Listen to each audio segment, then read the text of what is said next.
I'm Wendy from shinyhappyworld.com, and today I'm going to show you a new fill stitch. This is a really great fill stitch. It's really fun and easy to do, and it's called seed stitch. Seed stitch is really easy to do. Come up from the back just like with any other stitch, and you're just going to take randomly stitched little straight stitches. And I didn't draw a shape or anything that we're trying to fill, but you'll get the idea here. You're trying, it's actually sometimes kind of hard to be random. You want your stitches to all be the same length, and you want them to all be about the same distance apart, but you want them to all be pointing different directions so that they look like little seeds. It's also called a rice stitch sometimes. It can look, you can think of it as something like little grains of rice just scattered around on the fabric. I usually will start out with them pretty widely spaced like this, and then I'll decide if I like the look of it, and I may go back and say that I want them to be a little bit closer together. I want it to be a little bit more densely filled.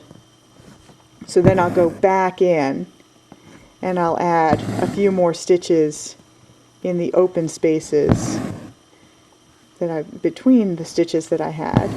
And I could say, well, that's still not quite dense enough. And maybe add a few more stitches in there. You can also go back and add stitches that are a different color. So it's a really nice way to get a little bit of a variegated fill in a shape, because you can use, say, a different shade of green, and I'm going to show you an example of that. But the things that you're trying not to do, you're trying not to make your stitches cross over each other. So you can scatter them all over the place and going in all different directions, but you don't want them to cross each other. You don't want to make X's and things. You really want it to look like a flat layer of rice, not a big pile of it. I'm going to show you an example of a finished piece. This is one that I did that has the variegated. So I used, I think, 3 different shades of green in this just to get the kind of grassy field look. And this is really densely filled, but so you can only see a little bit of the purple background fabric showing through. But I love the effect that it gives. It's a really fun and relaxing stitch to do.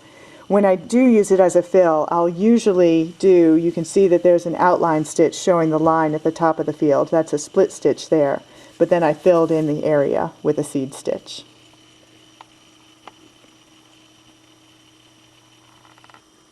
So that's how you do a seed stitch. It's a really easy, really fun fill. It works great for things like grassy fields, also for any kind of furry animals, especially if their fur isn't laying all in one direction all nice, but something that's really kind of scruffy and scraggly looking. It's a great fill for that.